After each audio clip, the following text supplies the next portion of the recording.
Man versus gun.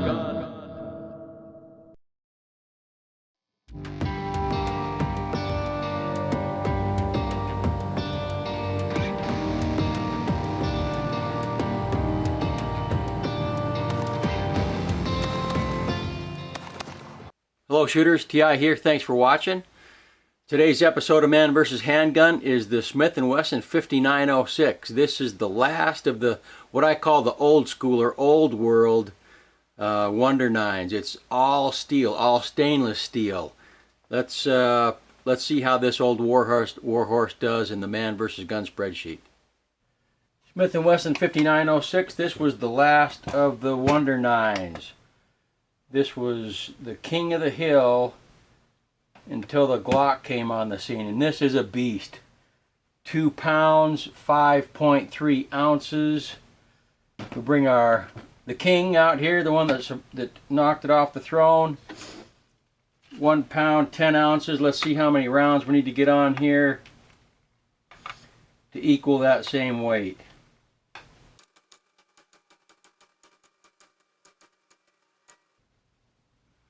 So, a Glock plus 5, 10, 15, 20, 24 rounds equals the same as a 5906 does empty. So, this heavy beast gets a 2 for weight.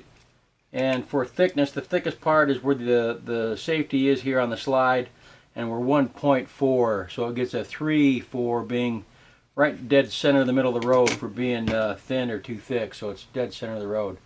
This is definitely a service-sized handgun. Because of the weight, I gave it a 1 for a CCW gun, because it is heavy compared to what the modern guns are like. And there's no way, shape, or form this is a pocket gun. Just too dang big, too dang heavy. The receiver is steel, stainless steel. The back strap is, this grip part is replaceable. It does have a good design. I gave it a 4 out of 5 on the back strap. You can get different back straps also. I know Hogue makes a different back strap. I think somebody else does, so I gave it a couple of points there. Side panels feel good. They're checkered nice, so it feels good in the hand. I gave it a 1 because you can replace different back straps, but it really doesn't do much for the side straps. Trigger pull on the 5906. The double action trigger pull is nothing short of amazing. The double action trigger pull is the best double action trigger pull I have ever pulled on any handgun ever, anywhere. Now, you got to understand this, I don't know how many rounds this is well broken in. But the double action trigger pull, it's about 12 pounds, but it is super smooth. There's no stacking. It's about the same pull weight all the way through. It's an excellent double action trigger pull. The single action trigger pull is also pretty nice. There's some take up there. You see the take up, then you hit the wall.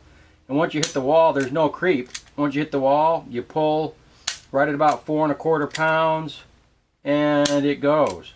So the trigger pull on this thing, double action and single action, is very nice.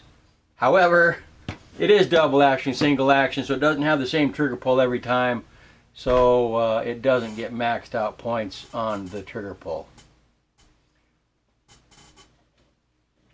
The magazine well is flared on all 4 sides, so it gets good marks there. The magazine is a good design. These are Megcar. They're the best mags you can get in the world. They make these. Megcar makes OEM magazines for just about everybody.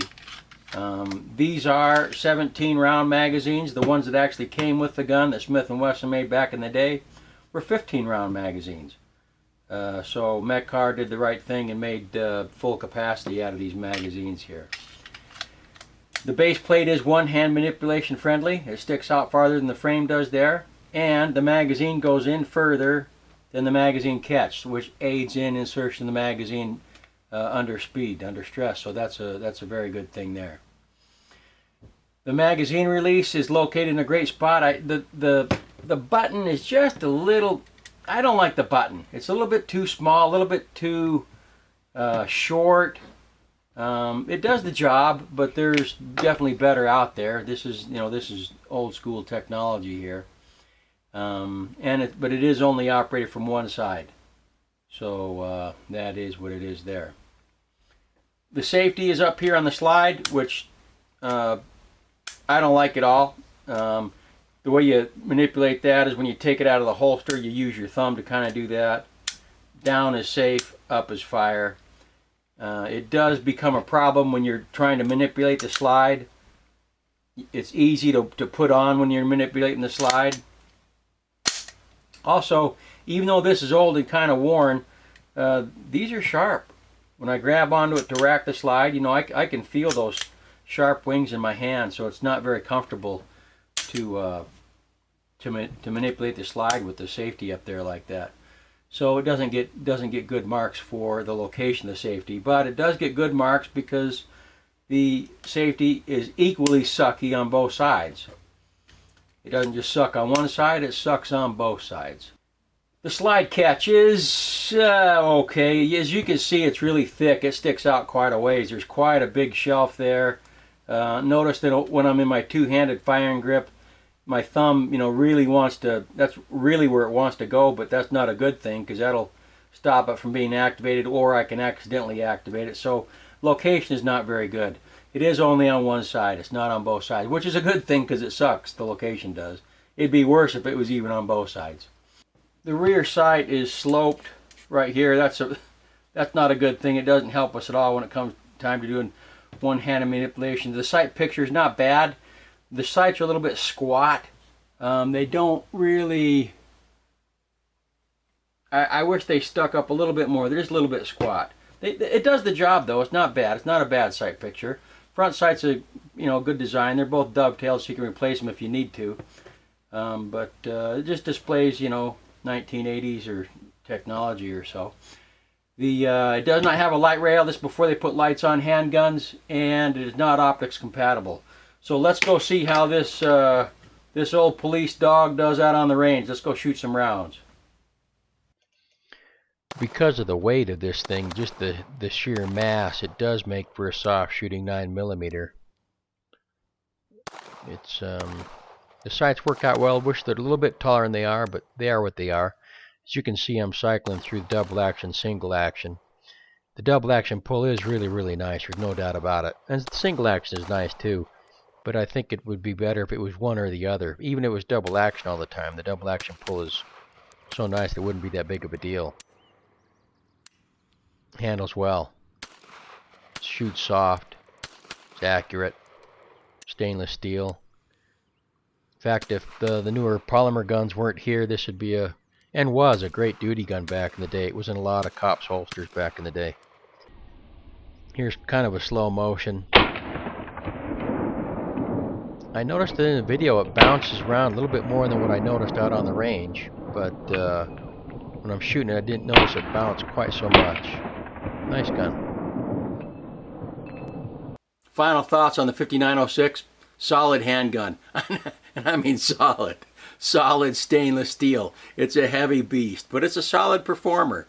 I'm glad I don't have to carry one of these because it is heavy, but they're great guns to take to the range and have fun with. And there's still people that carry these around. They're just too heavy for me to carry. I'm more of a lightweight kind of guy. But appreciate you watching. Thanks for all the shares, likes, and subscribes. Any questions or comments, post them below. If you have a 5906 or something similar, post your experiences below because I always like reading those. Ensure that your training and your practice is preparing you for the real world, your real world, and not for the fantasy land of the shooting range. And as always, have a great day.